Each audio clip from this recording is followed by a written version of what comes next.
Kabanata 671. Ang mga tampok ni Charlotte ay tila inukit ang kanyang mukha mula sa parehong amag bilang Isabella Lindbergh. Walang duda na sila ay mag-ina. Habang papalapit sa kanya ang misteryosong lalaki, kitang-kita rin ni Charlotte ang mukha nito. Siya ay agad na nakaramdam ng kakaibang pakiramdam ng pagiging pamilyar at koneksyon sa kanya. Walang pag-aalinlangan na silang dalawa ay nakagapos ng dugo. Ang kanilang kakaibang pagkakahawig ay naging maliwanag, at ang kanyang mga tampok ay sumisigaw ng salitang Lindbergh. Hinubad ng misteryosong lalaki ang kanyang coat at ibinalot ito sa katawan ni Charlotte bago siya sinandok sa kanyang mga bisig. Iuuwi na kita. Habang isinandal ni Charlotte ang kanyang ulo sa kanyang mainit na dibdib at pinakikinggan ang kanyang tuloy-tuloy na tibok ng puso, mayroon isa lang ang nasa isip niya, mabubuhay ako. Kasabay nito, ang mga tinig mula sa nakaraan ay nagsimulang umalangaw-ngaw sa kanyang ulo, at pakiramdam niya ay tila siya ay nagbid ng paalam sa kanyang nakaraan at tinatanggap ang isang bagong simula. Charlotte, mabubuhay tayo ng masayang buhay na magkasama. Charlotte, gusto kitang makasama habang buhay. Charlotte, huwag kang mag-alala. Kahit anong mangyari, hinding-hindi ko bibitawan ang kamay mo. Charlotte, magtiwala ka sa akin. Babalik ako para sa'yo. Ang balita tungkol sa kasal ni Zachary ay nasa media. May mga video clip ng reception ng kasal, ngunit hindi na ikaw ang brides. Ang mukha mo ay napalitan ng mukha ng iba. Nais kong iligtas ang iyong buhay, alam mo ba? I only planned on let you suffer from the drugs, but those mula sa pamilya Noct ay hindi na makapaghintay na patayin ka. Isipin mo ang iyong sarili. Pinaalis ka na nila sa pag-iral at nakuha pa ang isang tao upang palitan ka. Sa tingin mo ba ay hahayaan ka nilang mabuhay? Hindi sila makakatulog sa gabi hanggat hindi ka mapatay para sa kabutihan. Miss, kailangan mong mabuhay. Lottie, mabubuhay ka. Lottie, kapag nakita mo ang iyong sarili na nakulong sa isang dead end, tawagan ang numerong ito. At ang iyong anghel na tagapag-alaga ay dapat bumaba mula sa kalangitan at protektahan ka mula sa kapahamakan. Ang iyong buhay ay ganap na magbabago kung ikaw ay tatawag. Magsisimula ka ng bagong buhay. Mommy, hihintayin ka naming umuwi. Miss, mabuhay ka. Lottie, mabuhay ka. Tila paulit-ulit na nagre-replay sa kanyang tenga ang boses ng kanyang mga mahal sa buhay, kasabay ng matinding sakit na patuloy na nagpapahirap sa kanyang katawan. Mr. Lindbergh, napasuko na namin ang lahat ng kaaway. Ano ang gusto mong gawin sa kanila? Isa sa mga bodyguard niya ang naglakad palapit sa kanya. Bitawan niyo sila, utos niya. Ha! Mukhang nagulat ang bodyguard. Iiwan ko ang mga bastos na iyon para alagaan mo sa hinaharap. Para makapaghiganti ka, ang sabi ng misteryosong lalaki, at masuyong nakatingin kay Charlotte, na nasa kanyang mga bisig. Kailangan mo silang bigyan ng lasa ng sarili nilang gamot. Napapagod na tumanggaw si Charlotte at itinuro ang nanginginig na daliri sa ambulansya sa di kalayuan, si Mrs. Berry mahinang bulong niya.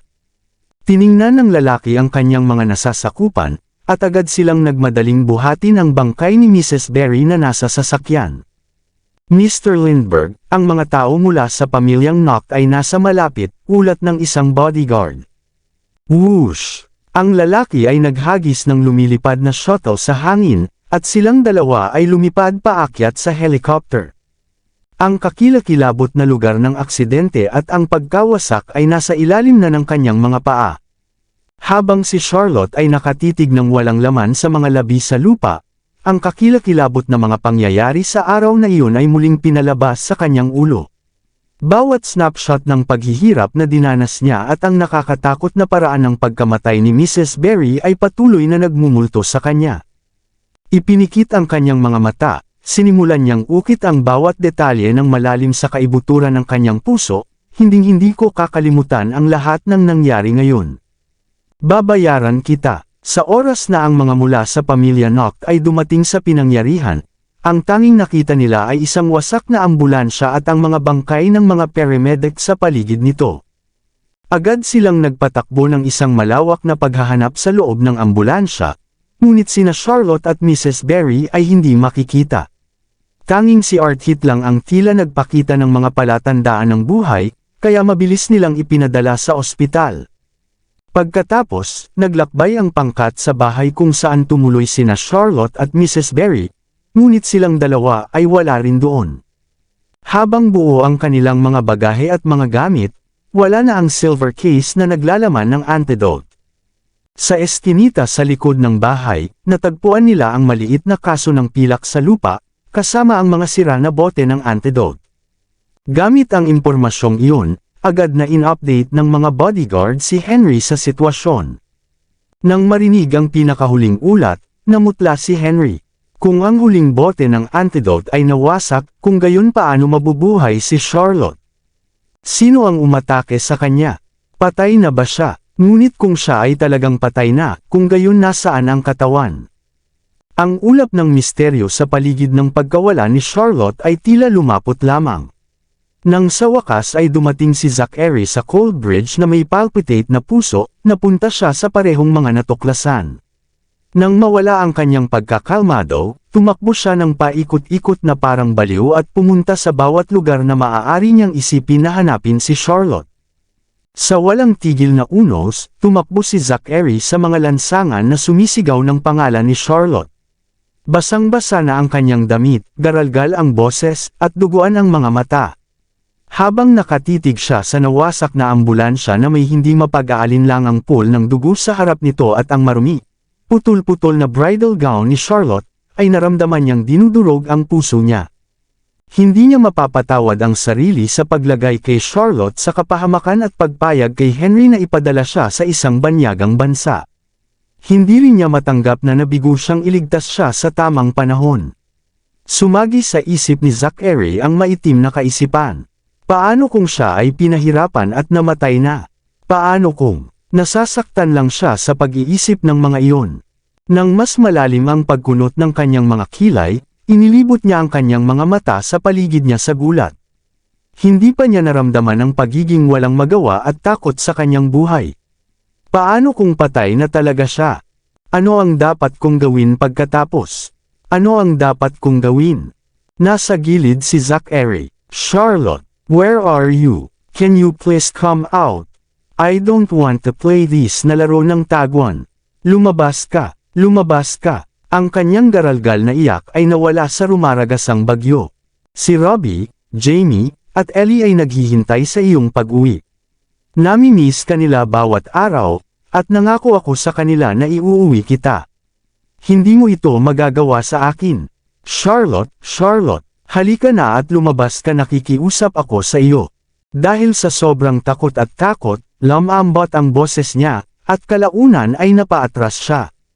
Tumulo ang mga luha sa kanyang mga pisngi habang nakatingin sa dumi sa ibaba sa pagkawasak. I'm sorry, I'm sorry, I'm sorry, walang humpay niyang bulong sa mga salitang iyon. Sa isang madilim na sulok na medyo malayo, pinagmamasdan ni Henry ang kanyang apo na umiiyak sa ulan. Hindi niya kailanman itinuturing na immoral o mali ang kanyang mga aksyon. Sa kabaligtaran, siya ay kahit na malakas naniniwala na ang kanyang mga plano ay makakatulong na mabawasan ang pinsala sa parehong si Charlotte at ang kanyang apo. Hindi niya ginawa na isipin na aatakihin si Charlotte, ni hindi niya inisip ang posibilidad ng kanyang apo at mga apo sa tuhod na emosyonal na masaktan sa kanyang pagkamatay. Mr. Noct, huwag kang masyadong magpakahirap sa iyong sarili, sinubukan siya ni Spencer na aliwin. Walang nakakaalam na mangyayari ito. Sino ito? Sino ang gumawa nito? Malakas na hinampes ni Henry ang kanyang kamay sa hawakan ng kanyang wheelchair. Meron ka na ba nalaman kung sino ang nasa likod nito? Kasama si Zara, di ba? Nakagawa na ako ng preliminary check. Si Miss Zara ay nasa E-Nation pa rin. Ang ating mga tao at si Mr. Zachary at ang mga nasasakupan ay matagal nang nakatutok sa kanya para maiwasan niyang saktan si Miss Wynne, ngunit wala siyang ginawang anumang paraan ng pagkilos, sagot ni Spencer. Kung hindi siya, sino ito? Nagsalubong ang kilay ni Henry. Sino pa ang nakakaalam tungkol sa antidote? Iyan ang bahaging hindi ko rin mapupulot ang ulo ko, na pabuntong hininga si Spencer. Let's take our time to figure this out. Ang ating pangunahing prioridad ngayon ay ang hanapin si Miss Wynne. Kung hindi, si Mr. Zachary ay magtatanam ng sama ng loob sa iyo habang buhay. Tama iyan. Tumango si Henry. Ipaalam sa lahat sa ating mga search team at ituon sila sa pag-concentrate sa paghahanap kay Charlotte. Kailangan natin siyang ibalik, patay man o buhay. Naiintindihan. Naubos ng pamilya Noct ang karamihan sa kanilang mga human at financial resources sa paghahanap kay Charlotte. Gayunpaman, ang Coldbridge ay isang atrisadong bayan na walang mga surveillance camera sa mga lansangan. Kung walang surveillance footage, halos imposibleng malaman kung ano ang nangyari kay Charlotte ng araw na iyon. Ikinwento ng grupo ng mga pulis at medical staff na pumunta sa pinangyarihan noon na si Mrs. Berry ay namatay dahil sa isang putok ng baril, at si Charlotte ay dumaranas ng matinding trauma sa pag-iisip kahit na hindi siya malubhang nasugatan. Gayunpaman, hindi sila makapagbigay ng anumang impormasyon tungkol sa aktwal na pag-atake mula nang umalis sila sa pinangyarihan ilang sandali pa. Ang tanging saksi na mayroon sila, ay si Art Heath, sa huli ay nakaligtas sa kabila ng pagbaril. Sa kasamaang palad, ang bala ay nagdulot ng permanenteng pinsala sa kanyang utak, na nagresulta sa kanyang pagiging may kapansanan sa pag-iisip at pagkawalan ng kanyang alaala ng pangyayari. Ang mga lokasyon kung saan huling lumitaw si Charlotte ay kinulong at napreserba. Mula sa ebidensya na tagpuan sa bahay na tinutuluyan ni Charlotte kasama si Mrs. Berry, at napag-isipan ng pangkat ng investigasyon na hindi pera ang habol ng assailant dahil buo ang lahat maliban sa basag na bote ng antidote. Pinaliit nito ang listahan ng mga sospek sa iilan na nakakaalam tungkol sa pagkakaroon ng antidote para sa kay Charlotte. Agad namang inilagay ni Zachary si Zora sa tuktok ng listahan ng mga sospek at ginawa niya ang lahat para mapilitan ang sagot na lumabas sa kanya. Inusisa pa niya ito ng personal. Gayunpaman, itinanggi ni Zora ang lahat ng mga pagkakasala at sinabi pa sa kanya ang kanyang alibay. Siyempre, si Zachary ay hindi siya madaling bitawan. Sinimulan niyang sugpuin ang kanyang kumpanya at mga negosyo ng lantaran habang patuloy sa kanyang desperadong paghahanap kay Charlotte. Kahit na matapos ang pagsisiyasat ng husto sa sinuman at sa lahat na maaaring may sama ng loob kay Charlotte, si Zachary ay wala pa ring nakitang kapaki-pakinabang na mga lead. Si Helena ay nasa kulungan na, at si Hector ay naipit pa rin sa kanyang impyerno ng pagmamakaawa sa mga tao na tulungan siya sa mga kasong isinampalaban sa kanya, kaya walang posibilidad na umalis siya ng bansa at dumating ang lahat ng daan sa Coldbridge para lang saktan si Charlotte. Para naman kay Sharon, walang records ng kanyang paglalakbay sa ibang bansa. Sa katunayan, mayroon ding ebidensya na magpapatunay na naging abala siya sa pagharap sa mga proyekto sa H-City. Sa lahat ng naka-cross out sa kanyang listahan ng mga sospek, muli na lang ulit makakapag-imbestiga si Zachary mula sa simula. Nang malaman na itinuring siya ni Zachary bilang sospek, halos maatake sa puso si Sharon. Kasabay nito, hindi niya magawang ibalot ang kanyang ulo kung bakit ang taong nagligtas sa kanya noon at hindi lang pinabayaan si Charlotte na mabuhay kundi inilihim din niya ang kanyang mga aksyon. Kung hindi dahil sa misteryosong lalaking iyon ay nalantad na ang kanyang masasamang gawa.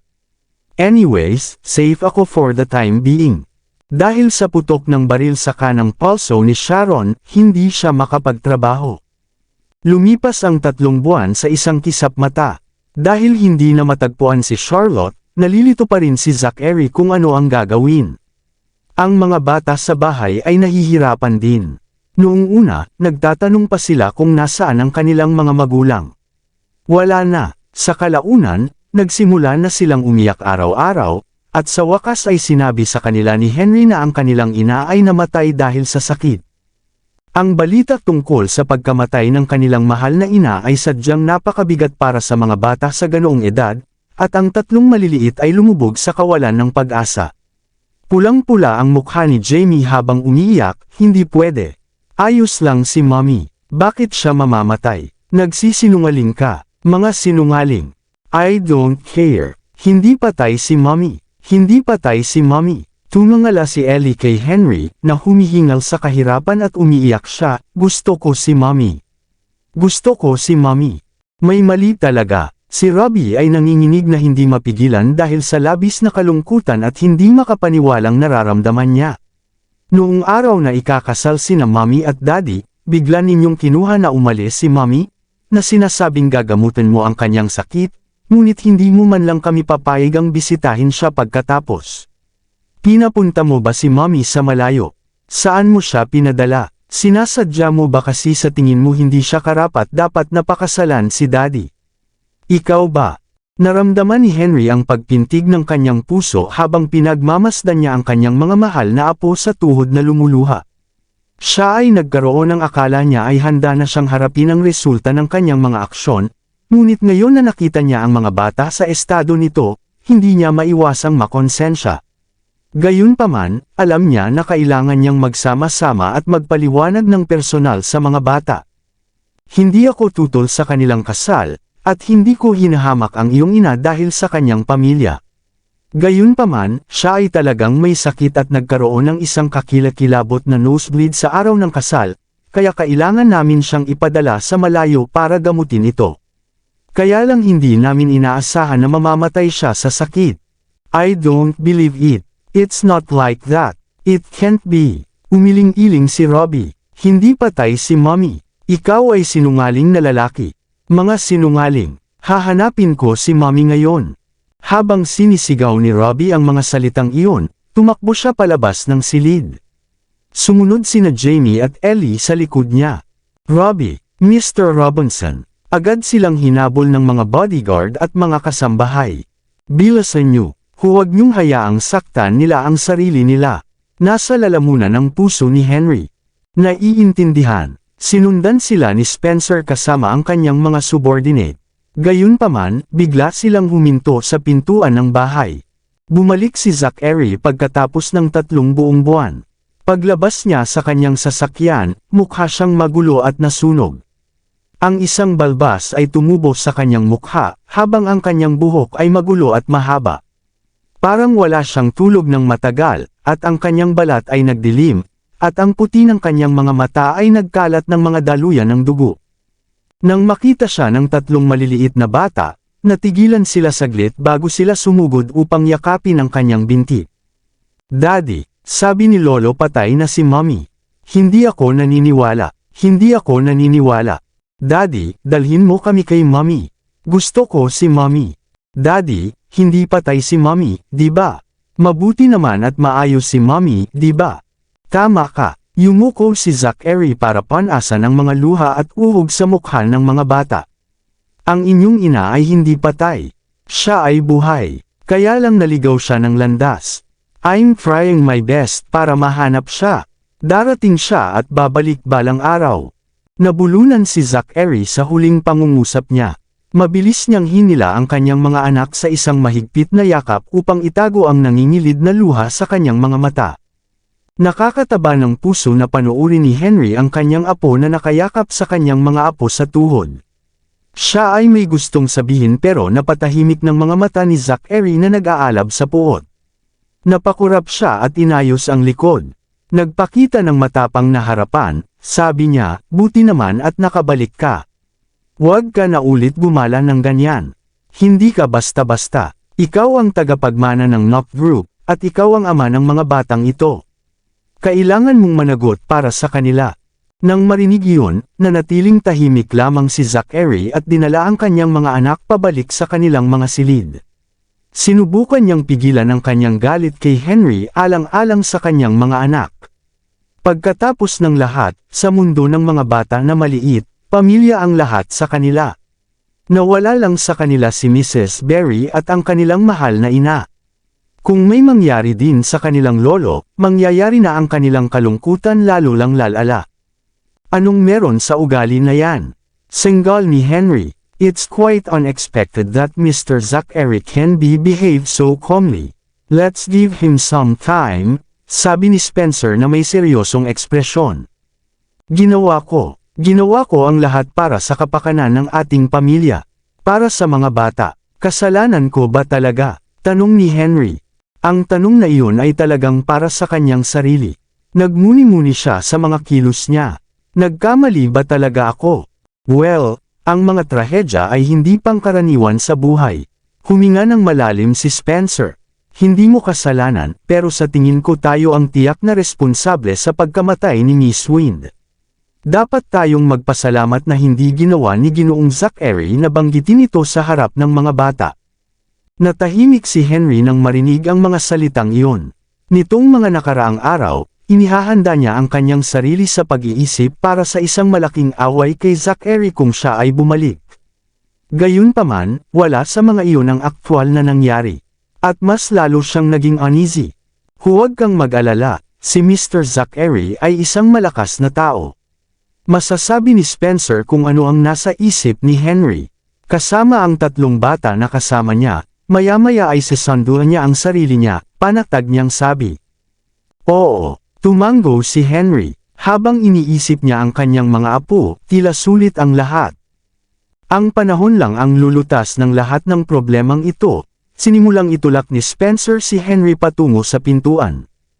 Napatingin si Henry sa ikalawang palapag. Ang mga ilaw ng master bedroom ay nakapatay, ngunit ang pag-aaral mukhang occupied ang kwarto. Bumantong hininga siya, sabi niya, maghanda ka ng private jet. Babalik ako sa M-Nation bukas. Hindi ka mananatili para bantayan si Mr. Zachary. Napataas ang kilay ni Spencer sa pagtataka.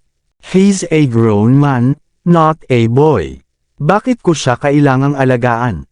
Ang mga hadlang at problema ay nakatali na bumangon sa buhay. Ang isang miyembro ng pamilya Noct ay hindi dapat sumuko ng ganoon kadali kapag nahaharap sa isang kabiguan. Si Henry ay nakangusong sabi nito. Sige, kung ganoon. Tumango si Spencer. Paano ang mga bata? Okay lang ba na iwan sila kay Mr. Zachary? Dahil sa kanyang kasalukuyang estado ng pag-iisip. Kaya ba niya silang alagaan ng mabuti? Paano kung dalhin natin sila para tumira sa ating lugar saglit?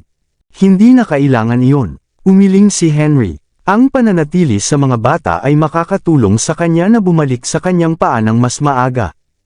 Okay, naiintindihan ko. Pagkatapos ay tinulungan ni Spencer at ng isang bodyguard si Henry na makapasok sa kotse. Sabihin mo kay Taylor na puntahan ako. Kailangan ko siyang makausap. Naiintindihan. Matapos patulugin ang kanyang tatlong anak, bumalik si Zachary sa kanyang kwarto. Bagamat 3 buwan na siyang umalis sa bahay, nananatili pa rin ang lahat ng mga decoration mula sa araw ng kasal. Walang sino man ang nang-ahas na ibagsak sila nang wala ang kanyang salita. Gayunpaman, ang kanyang mga larawan sa kasal kasama si Charlotte ay nawala. Walang kahit isang litrato niya sa buong bahay, pero ang anino niya at ang bango niya ay nagtatagal sa bawat sulok. Nakita niyang pinatuyo niya ang kanyang buhok sa tabi ng mesa at tumalikod para kausapin siya ng nakangiti. Ikaw dapat ay mag-shower din. Nakita rin niya itong naglalakad palapit sa kanya na may magiliw na ekspresyon at kinuha ang coat nito para sa kanya. Nakauwi ka na. Pagod ka ba sa trabaho? Inihanda ko ang tubig para sa iyo. Bilasan mo at maligo. Ang kanyang silhouette ay tila umiikot sa kanyang silid sa harap mismo ng kanyang mga mata. Gayunpaman, sa pag-abot niya sa paglabas, na gustong yakapin siya, agad siyang nawala sa usok, naiwan ang nakabukang braso nito na nagyelo sa hangin. Sa sandaling iyon, maging ang kanyang puso ay nakaramdam ng lamig. Nakatitig ng walang laman sa kanyang mga paa, hindi maisip ang kalungkutan sa kanyang puso. At the same time, at the back of his mind, there was a small but firm voice telling him that Charlotte ay tiyak na buhay pa. Kabanata 675. Samantala, sa tirahan ng Lindbergh sa Erihal. Ginamit ni Danrick ang bawat koneksyon na mayroon siya at inilipat ang pangkat pagkatapos ng pangkat ng mga doktor bago makahanap ng isang karampatang pangkat ng mga ekspertong medikal na dadalo kay Charlotte. Matapos sumailalim sa 3 buwang paggamot, ang laso na umani kay Charlotte mula sa loob ay tuluyang naalis sa katawan niya.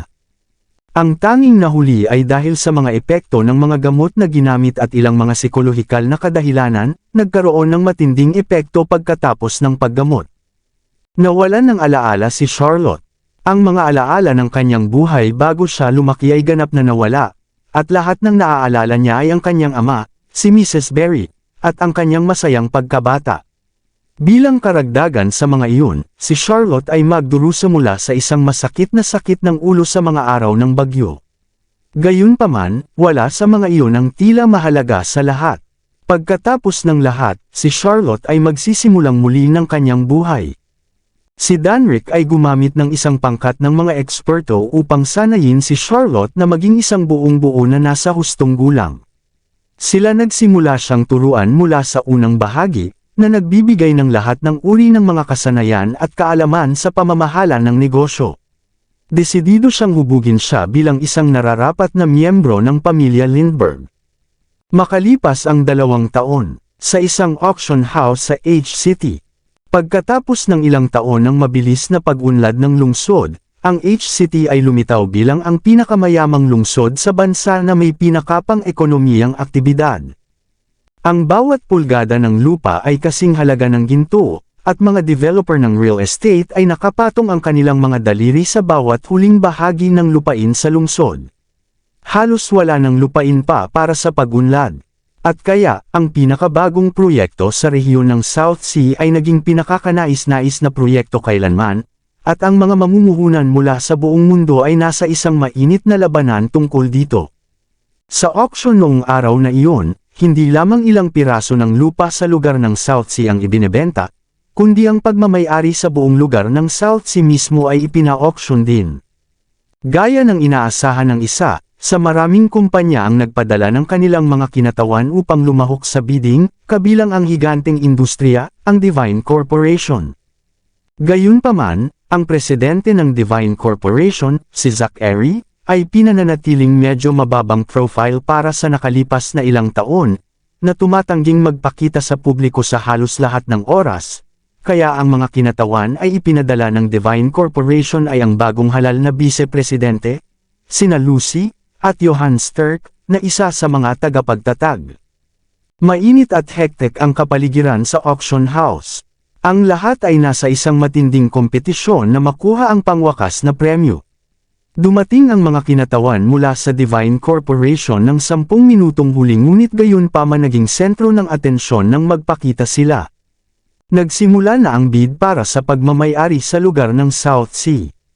Noon, tumaas na ang presyo hanggang sa 200 bilyon, at ang mga namumuhunan sa pinangyarihan ay nag-aalangan na maglista ng mas mataas na presyo. Tanging isang negosyanteng nagngangalang Ginoong Sanchez, na bago sa industriya, ang nagtaas ng presyo sa 205 bilyon. Sa mismong sandaling iyon, gumawa ng kanilang hakbang ang mga mula sa Divine Corporation. Sa ilalim ng mga tagubilin ni Johan, itinaas ni Lucy ang kanyang paddle at inihayag ang kanilang bid, 250 bilyon. Agad na tumahimik ang buong auction house. Masyadong nakakagulat ang bid ng Divine Corporation. Sa nakaraang mga bid, ang mga presyo ay tumaas lamang ng 5 bilyon sa bawat magkasunod na bid, at iyon ay nangyari na sa halip na nerve-wracking sa sarili nito. Gayunpaman, itinaas ni Lucy ang presyo sa isang mapangahas na 45 bilyon ng sabay-sabay. Walang sino man ang maaaring magbid laban sa kanya. Ito ay isang inaasahang resulta. Pagkatapos ng lahat, ang Knock Group ay mayaman. Si Ginoong Sanchez, na gumawa ng naunang bid, ay napaawang ang kanyang mga labi na may dismayadong ekspresyon at sumulyap sa mga kinatawan mula sa Divine Corporation bago siya muling umupo. Alam niyang wala siyang kapares sa kanila.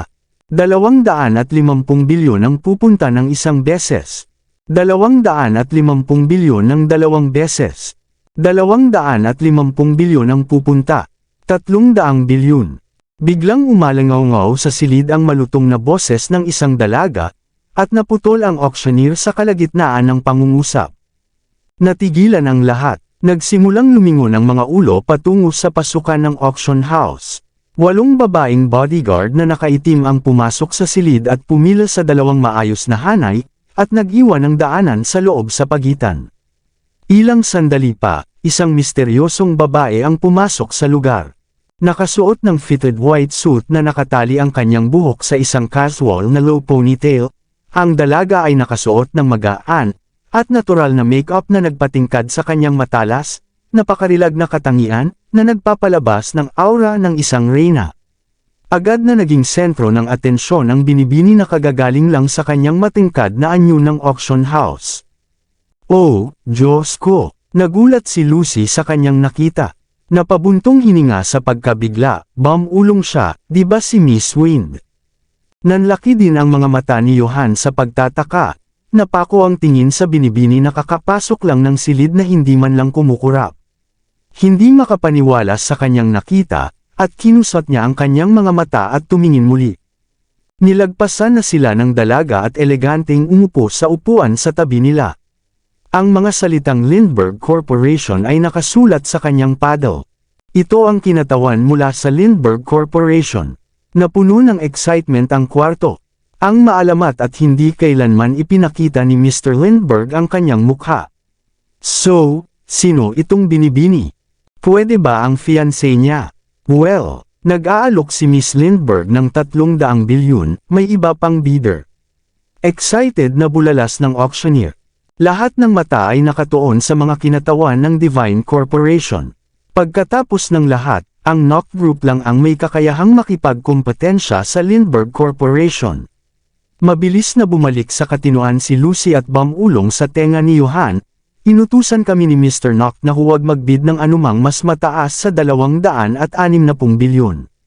Kukonsulta ba tayo sa kanya? Tawagan mo siya, sagot ni Johan. Naiintindihan. Agad na pumunta si Lucy sa isang sulok at dinial ang numero ni Zachary. Inaasahan ng lahat sa eksena ang susunod na galaw ng Knock Group, ngunit ang binibini mula sa Lindbergh Corporation ay tila naiinip. Nakataas ang kilay, matapang niyang pahayag, ano? At binibigyan natin sila ng oras para magsagawa ng emergency meeting. Well, lumingon ang auctioneer upang tingnan ang organizer ng auction. Awkward na ngumiti ang organizer at nagpaliwanag, hindi yun ang kaso. Ngunit natigilan siya nang makilala niya ang malamig, at matalim na titig ng dalaga.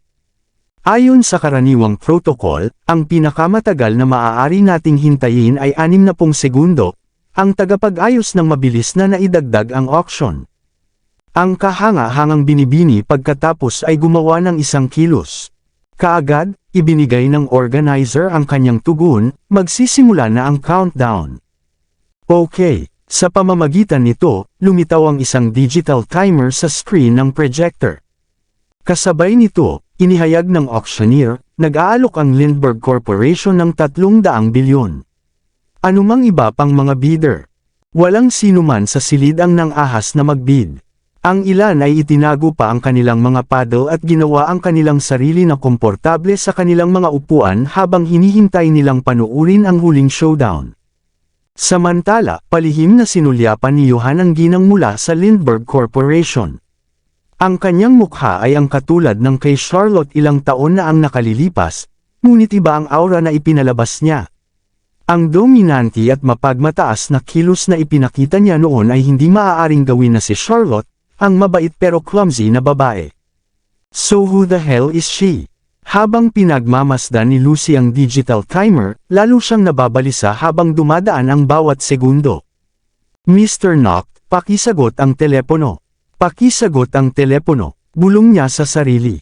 Sa kabilang banda, ang charismatic lady mula sa Lindbergh Corporation ay nakaupo lang sa sofa at umiikot ang kanyang baso ng alak na may grasya habang naghihintay ng huling 30 segundo na dumaan. Bahagyang napaawang ang labi niya. Parang hindi naman masyadong seryoso ang Divine Corporation sa pagbibid sa partikular na piraso ng lupang ito. Kaya bakit pa tayo nagsasayang ng oras ng ganito? Panunuya niya.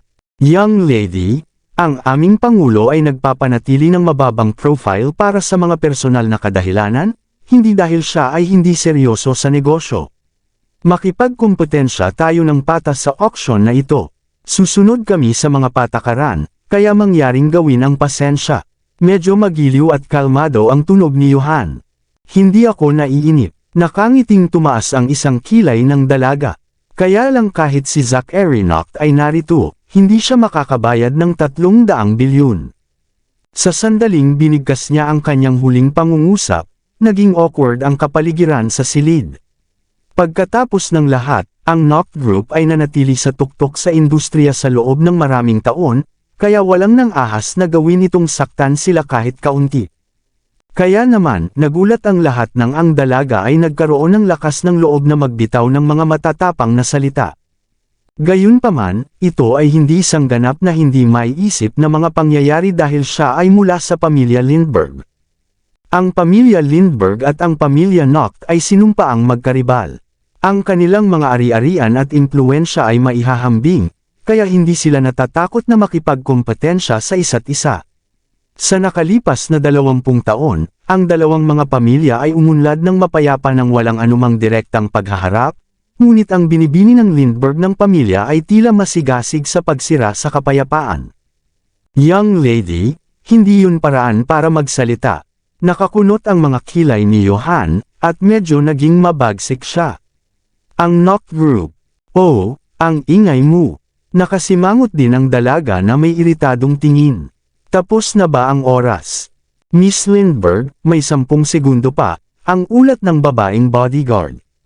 Sa entablado, sinubukan ng auctioneer na buhayin muli ang silid. Nag-aalok ang Lindbergh Corporation ng 300 bilyon. May iba pa bang bidder? Walang tumugon. Kung walang ibang bidder, hintayin na lang natin ang tugon ng Divine Corporation. Lumingon ang auctioneer para tingnan si Johan. Binigyan ni Johan si Lucy ng masamang tingin. Itinuro ni Lucy ang kanyang telepono na may mga butil ng pawis na tumutulo mula sa kanyang noo. Hindi pa rin sinasagot ang tawag niya sa pamamagitan ng patuloy na pagring ng telepono. Dapat ay nasa kumpanya si Mr. Noct sa oras na ito, ngunit bakit hindi siya sumasagot? 3 segundo na lang ang natitira. Anunsyo ng auctioneer. Hindi ba tayo makapaghintay ng kaunti pa? Sa sandaling binibigkas ni Lucy ang mga salitang iyon, sa wakas ay sinagot ni Zachary ang tawag. Hoy! Bulalas ni Zachary sa seryosong boses. Pinataas ng Lindbergh Corporation ang kanilang bid sa 300 bilyon. Ano ang dapat nating gawin ngayon? Tanong ni Lucy. Ang Lindbergh. Nagtaas ng kilay si Zachary, si Danrick Lindbergh. Hindi, ito ay. Tapos na ang oras. Biglang naputol ang dalaga. Tumingin siya sa kanila nang nakakunot ang noo. Lahat ba kayong sumusubok para bumili ng oras para sa Noct Group? Nako, hindi. Agad na ipinaliwanag ng kinauukulan, napansin kong tumawag si Miss Wright. So ano, napasigaw ang dalaga, simulan mo ang iyong pagsasalita ngayon din. Oo, Miss, agad na binigyan ng in-charge ang host ng hand signal para magpatuloy. Sige, 300 bilyon ang pupunta ng 1 beses.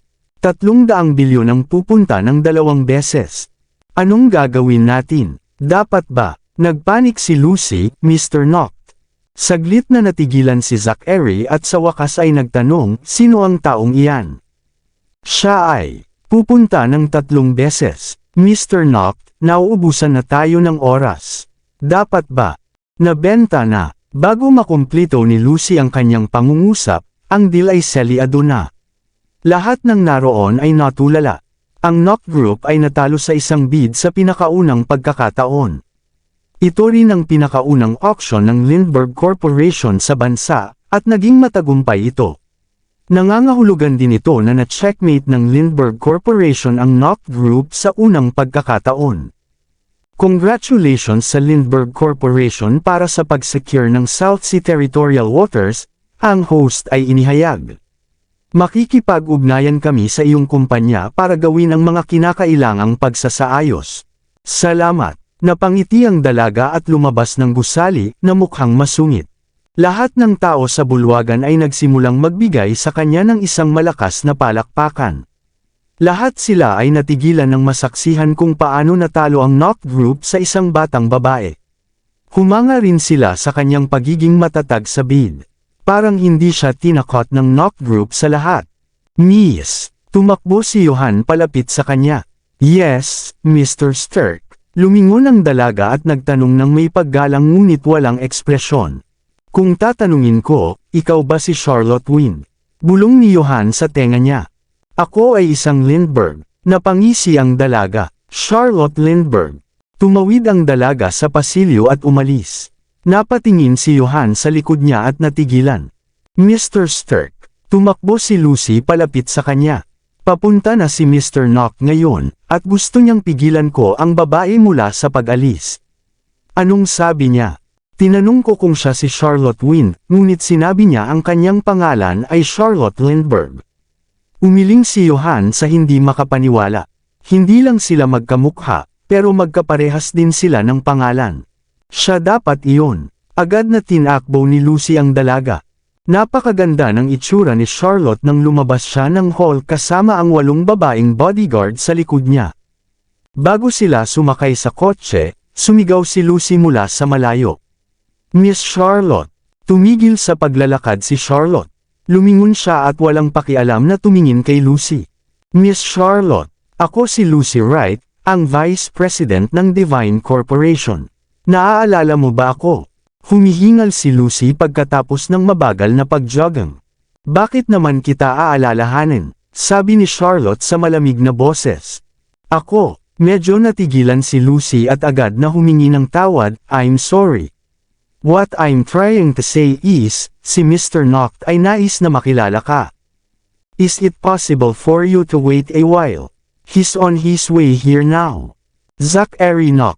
Nagtaas ng kilay si Charlotte. Oo, tama iyan. Paulit-ulit na tumango si Lucy. Hilingin mo sa kanya na makipag-appointment sa secretary ko.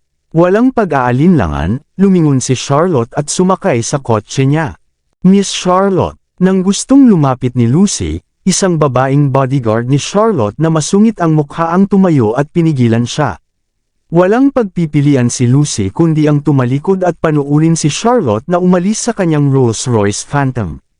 Isang buntong hininga ang pinakawalan niya. Bigla na lang siyang napaliligiran ng mga negosyante. Nag-uusap silang lahat sa likod niya. Wow! Sinusubukan ng Knock Group na pumasok sa magagandang libro ng isang tao. Anong sorpresa? I must say Miss Lindbergh is really one of a kind. Mukhang handa na ang Lindbergh Corporation na bumalik pagkatapos manatiling mababa sa loob ng 2 taon. Sa wakas natagpuan na ng Knock Group ang kanilang sarili na isang karapat-dapat na karibal ngayon.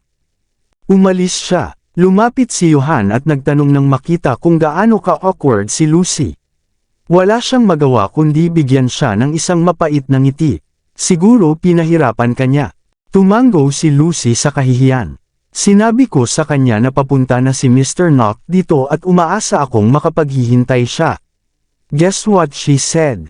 Anong sabi niya? Tanong niya. Hiniling niya sa kanya na makipag-appointment sa kanyang sekretarya. Nataranta si Lucy. Biglang humagalpak ng tawa si Johan. Ang babaeng iyon ay medyo bagay, masasabi ko. Talaga, tumango si Lucy habang nagpakawala ng isa pang buntong hininga. Ibang-iba siya sa palaging walang alam na si Charlotte Wind. Biglang sumeryoso ang mukha ni Johan at sinabing, ngunit paano posible na magkamukha sila, ngunit magkaiba ang kanilang mga personalidad? Hindi napigilan ni Lucy na mapabuntong hininga nang maalala ang paraan ng kanyang pagsasalita at paggalaw. Halos araw-araw kaming magkasama ni Charlotte Wind noong nagtatrabaho siya sa akin, at ako ay natatandaan kung gaano siya ka-adorable, sabi niya. Gayunpaman, si Miss Lindbergh ay hindi lamang dominante kundi mayabang din, dagdag niya, hindi man lang ako ng ahas na tingnan ang kanyang mga mata. Tumango si Johan. Ang insidenteng iyon na nangyari ilang taon na ang nakalipas ay tiyak na isang malaking dagok kay Mr. Knock. Maaaring nalampasan na niya ang kanyang kalungkutan, ngunit naging mas mahinahon na rin siya ngayon. Walang ibang nakakaalam sa pangyayaring ito maliban kay Ben, ikaw, at ako. Though there's someone new sa buhay ni Mr. Knock, ang pag-ibig sa kanyang buhay ay magiging asawa niya, si Charlotte Wind magpakailanman. Oh, sige. Napabuntong hininga si Lucy. Natulala ako ng una kong makita si Miss Lindbergh. Biglang dumating ang isang mabilis na Maybach at pumarada sa tabi nila. Bumaba si Zachary galing sa kotse at nagtanong, nasaan siya? Umalis na siya. Sinabi ni Lucy sa mahinang boses, sinubukan ko ang lahat para pigilan siya sa pag-alis, ngunit hindi niya ginawa kahit gusto mo siyang kausapin. Any contact details? Nag-aalalang tanong ni Zachary. Wala, umiling si Lucy at nahihiya na sinabi, hiniling kanyang makipag-appointment sa kanyang secretary kung gusto mo siyang makita. Nawalan ng masabi si Zachary. Hindi ganoon ang sasabihin ni Charlotte. Mr. Noct, kahit na siya ay kamukha ni Miss Wind, ang kanyang pagkatao ay ganap na kabaligtaran, sabi ni Johan. Pumasok na tayo sa kotse. Pinutol ni Zachary at inutusan si Ben, hanapin ang taong namamahala sa auction. Kunin ang footage ng mga surveillance camera mula sa kanila. Sige po, sir. Nang makapasok na sila sa kotse, sinabi ni Lucy at Johan kay Zachary ang lahat ng nangyari sa panahon ng auction. Agad na nagsalubong ang kilay ni Zachary. Batay sa kanilang mga paglalarawan, ang babae ay malamang na hindi si Charlotte Wind. Ang Charlotte na kilala ko ay isang takot na pusa. Palagi siyang nagtatago sa likod ko at kinukulit ako kapag na-curious siya sa mga bagay-bagay na nakita niya. Ibig sabihin hindi siya si Charlotte. Mr. Noct, nakuha na namin ang footage. Kinuha ni Ben ang isang notebook at nag-play ng clip. Nagulat si Zachary nang makita niya ang dalaga. Siya iyon. Siguradong siya iyon. Nakaraang kabanata. Susunod na kabanata. Hoy! Bulalas ni Zachary sa seryosong boses. Pinataas ng Lindbergh Corporation ang kanilang bid sa 300 bilyon. Ano ang dapat nating gawin ngayon? Tanong ni Lucy. Ang Lindbergh. Nagtaas ng kilay si Zachary. Danrick Lindbergh. Hindi, ito ay. Tapos na ang oras. Biglang pinutol ng dalaga. Tumingin siya sa kanila nang nakakunot ang noo. Lahat ba kayong sumusubok para bumili ng oras para sa Noct Group? Nako, hindi. Agad na ipinaliwanag ng kinauukulan, napansin kong tumawag si Miss Wright. So ano, napasigaw ang dalaga. Simulan mo ang iyong pagsasalita ngayon din. Oo, miss. Agad na binigyan ng in-charge ang host ng hand signal para magpatuloy. Sige, 300 bilyon ang pupunta ng isang beses. 300 bilyon ang pupunta ng 2 beses. Anong gagawin natin? Dapat ba? Nagpanik si Lucy, Mr. Noct. Saglit na natigilan si Zachary at sa wakas ay nagtanong, sino ang taong iyan? Siya ay pupunta ng 3 beses. Mr. Noct, nauubusan na tayo ng oras. Dapat ba? Nabenta na. Bago pa makumplito ni Lucy ang kanyang pangungusap, ang deal ay selyado na. Lahat ng naroon ay natulala. Ang Noct Group ay natalo sa isang bid sa pinakaunang pagkakataon. Ito rin ang pinakaunang auction ng Lindbergh Corporation sa bansa, at naging matagumpay ito. Nangangahulugan din ito na na-checkmate ng Lindbergh Corporation ang Noct Group sa unang pagkakataon. Congratulations sa Lindbergh Corporation para sa pag-secure ng South Sea Territorial Waters. Ang host ay inihayag, makikipag-ugnayan kami sa iyong kumpanya para gawin ang mga kinakailangang pagsasaayos.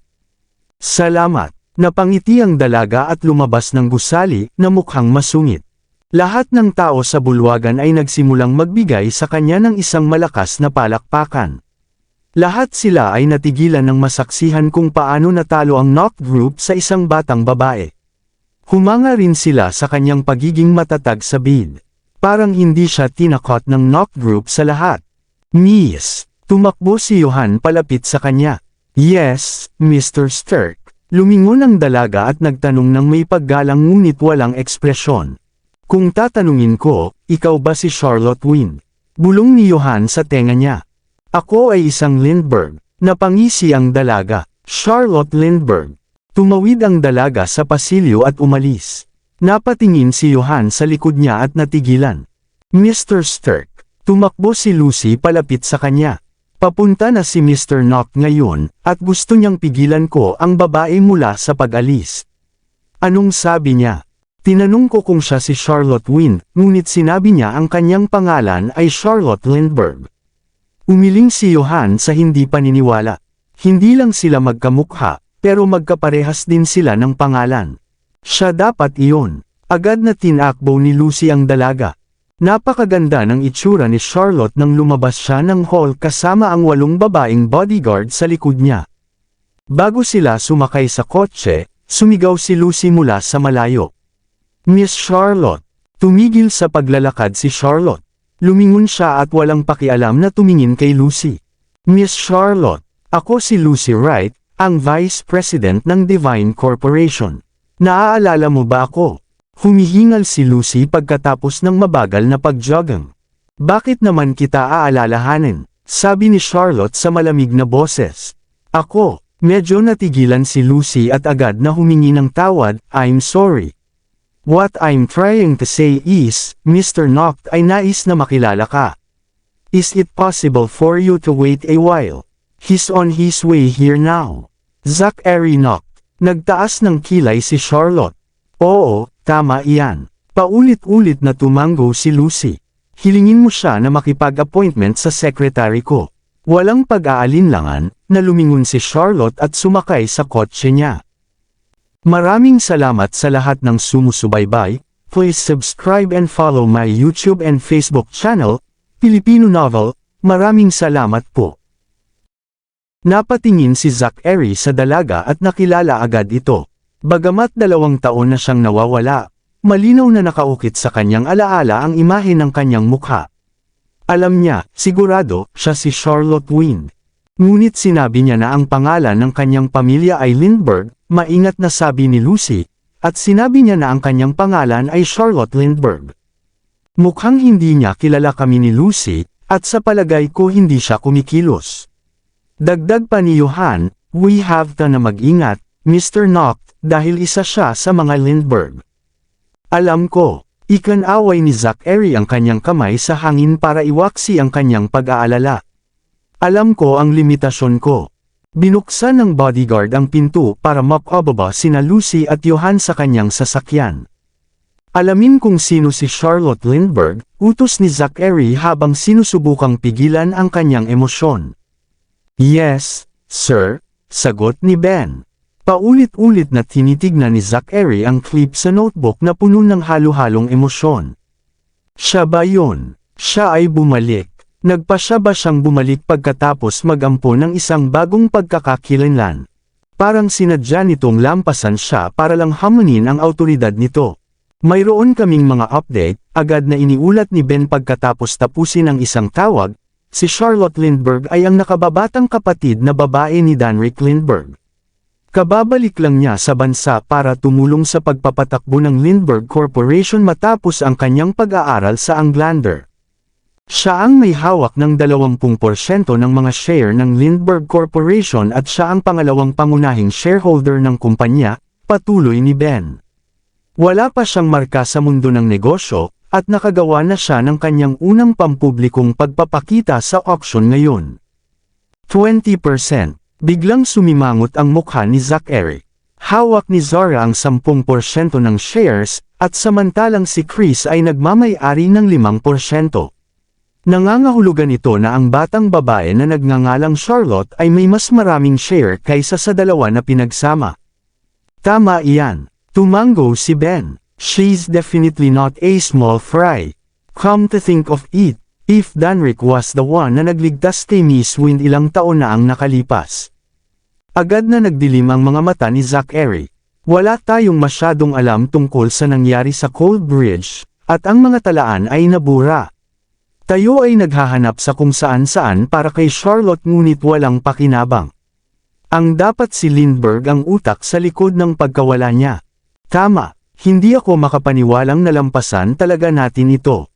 Tumango si Ben. Ginugol natin ang huling 2 taon na susubaybayan si Miss Wind, ngunit hindi natin pinaghihinalaan ang mga Lindbergh, na malinaw na nasa lahat ng kapangyarihan at mga mapagkukunan upang ilayo siya sa atin.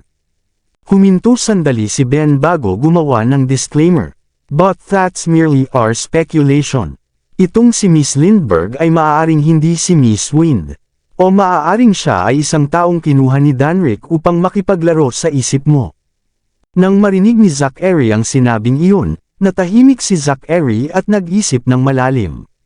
Kung ang misteryosong si Miss Lindbergh talaga si Charlotte, pagkatapos ay malinaw na alam ni Danrick ang pagkakakilanlan ni Charlotte. Ito ang dahilan kung bakit sinadya niyang itago siya ng ilang taon bago ibinalik para ibaba ako. Pero kahit hindi si Charlotte ang babaeng iyon, naniniwala pa rin akong nalaman na ni Danrick kung sino si Charlotte. Kung hindi siya mahihirapang hanapin ang katulad ni Charlotte para lang guluhin ang ulo ko. Ngunit ano ang mga posibilidad? Mayroon akong kutob na si Charlotte Lindbergh ay si Charlotte Wynne. Wala nang ibang nakaabala kay Zachary. Sa puntong ito, gusto lang niyang malaman kung si Charlotte Lindbergh ay si Charlotte Wynne. Kumuha ng isang tao na mag-iimbestiga kay Miss Lindbergh. At gusto ko siyang makilala. Oo, sir, sagot ni Ben. Biglang nagring ang phone ni Zachary. Nang makita niya ang numero sa screen, agad niyang sinagot, "Oo, Robbie. Daddy, malapit nang magsimula ang araw ng orientation ng paaralan. Nasaan ka?" Si Robbie, na ngayon ay 6 na taong gulang, ay tila mas mature kaysa sa kanyang mga kapantay. Napatingin si Zachary sa kanyang relo. "Papunta na ako." "Bilasan mo, Daddy. Hinihintay ka na rin ni Jamie at Ellie." "Sige," binigyan ni Zachary ng sinyas ng kamay si Ben. Pagkatapos ay inutusan ni Ben ang driver na si Marino na pabilisin sa pamamagitan ng pagtapik sa kanyang balikat. Pagkatapos tapusin ang tawag, iniutos ni Zachary, nasa bahay ang mga regalo para sa mga bata. Kumuha ng isang tao upang kunin ito sa lalong madaling panahon. "Oo, sir." Tumawag ulit si Ben. Sumulyap muli si Zachary sa kanyang relo at sinabihan si Marino na pabilisin pa ang pagmamaneho. Binilisan ni Marino ang pagpapatakbo patungo sa elementarya ng Golden Apple. Bigla na lang, nabanggan nila ang isang Rolls-Royce Phantom. Kabanata 680. Bang! Nagkabanggaan ang dalawang sasakyan at sabay na huminto. Napakalakas ng banggaan kaya nagdulot ito ng bukol sa hood ng magkabilang sasakyan. Bumaba ang mga bodyguard mula sa magkabilang sasakyan at dahan-daang naglakad patungo sa isa't isa. "Kami ay nagmamadali, kaya hindi na namin ituloy ang bagay na ito." "Umalis na kayo," sabi ng babaeng bodyguard noon. Maaaring sabihin ni Ben ang anumang bagay. "Excuse me." Agad na nagpahayag ng pagka-dismaya si Ben. "Kami ay nagmamaneho sa tuwid na kalsada, at ikaw ang isa na gumawa ng ilegal na pagliko. Dapat tumabi ka na lang." Wala pang nakilala si Ben na kasing yabang ng babaeng ito sa buhay niya. "Tapos ka na bang magsalita?" Ninisian siya ng babaeng bodyguard habang nakakuyom ang mga kamao. "You're not going to na tumabi, ikaw ba? Gusto mong lumaban, ha?" Inayos ni Ben ang likod at lumapit sa kanya. "How dare na hamunin ako ng babaeng ito? Alam ba niyang ako ang top bodyguard ng Knox?" "Ben!" Tumawag si Zachary. "Tumigil ka na nga. Tara na." "Sige." Binigyan ni Ben ng masamang tingin ang babaeng bodyguard. "Ibilang mong maswerte ka. Umalis ka sa harapan ko." Wus, ninisian siya. Nawala ang kulay sa mukha ni Ben. Saktong sasabog na siya, lumingon ang babaeng bodyguard sa paligid at bumalik sa kanyang sasakyan. Ang kanyang mapangahas na pag-uugali ay nagdulot ng umiikot na galit sa loob ni Ben. "Tuturuan ko sana siya ng leksyon kung hindi ako nagmamadali." Bago pa niya makumplito ang kanyang pangungusap, ang tao sa upuan ng pasahero sa likod ay ibinaba ang bintana. Napabuntong hininga si Ben nang makita ang pamilyar na mukha. Napatingin si Charlotte sa mga sasakyan. Nang mapagtantong sila ang may kasalanan, sumimangot siya at inutusan ang kanyang bodyguard na tumalikod. Agad namang tumalikod ang bodyguard at gumawa ng paraan para kay Ben. "Miss Wynne," bulalas ni Ben. Napatulala si Zachary. Agad niyang ibinaba ang bintana at tinignan ang nasa sasakyan. Sa katunayan, ito ang babaeng pinaka-na-miss niya kay Charlotte Wynne. Ang kanyang mukha, ang kanyang mga mata, at ang kanyang maitim na malasutla na buhok. Naaamoy ko pa ang pabango niya sa malayo. Bagamat iba ang estilo ng pananamit niya at ang paraan ng pagdadala niya sa sarili, alam talaga ni Zachary na siya ay si Charlotte Wynne. Halos hindi na makahinga si Zachary. Agad niyang binuksan ang pinto ng kotse at bumulong, "Charlotte." Gayunpaman, ang Rolls-Royce Phantom ay mabilis na lumiko sa isang maliit na kalsada at hindi na matagpuan ngayon. "Charlotte." Halos mabangga si Zachary ng ilang sasakyan nang magsimula siyang humabol sa kanila. "Mr. Knox." Bumaba si Ben at hinila siya sa tabi. "Tara, punta muna tayo sa school." Masyadong nabalisa si Zachary. Alam niyang si Charlotte iyon. Ang pag-ibig sa kanyang buhay ay bumalik na sa wakas. Samantala, biglang nagsalita ang isa sa mga babaeng bodyguard na nakaupo sa tabi ng driver, iyon taong kamukha ni Zachary mula sa Knock Group. Tumingala si Charlotte at tinitigan ang lalaki mula sa rear mirror. Hindi niya makita ng malinaw ang mukha nito, ngunit nang tingnan niya ang katawan nito mula sa malayo, kahit papaano ay nakikita niyang parang pamilyar siya. Isang hindi maipaliwanag na pakiramdam ang biglang bumalot sa kanya. Kinuyam niya ang itaas na dibdib at pinagsalubong ang mga kilay. Sabi ni Danrick kalaban kami ng Knock. I guess I have na nagkaroon na ng pagkapuot sa kanya. Dapat ay mas malakas kung binangga ang kotse niya kung alam kong siya iyon, ang sabi ng driver sa pagkabigo. Huwag kang mag-alala. Nakapikit si Charlotte habang nakatingin sa lalaki. Maaari natin silang ibaba ng dahan-dahan sa susunod.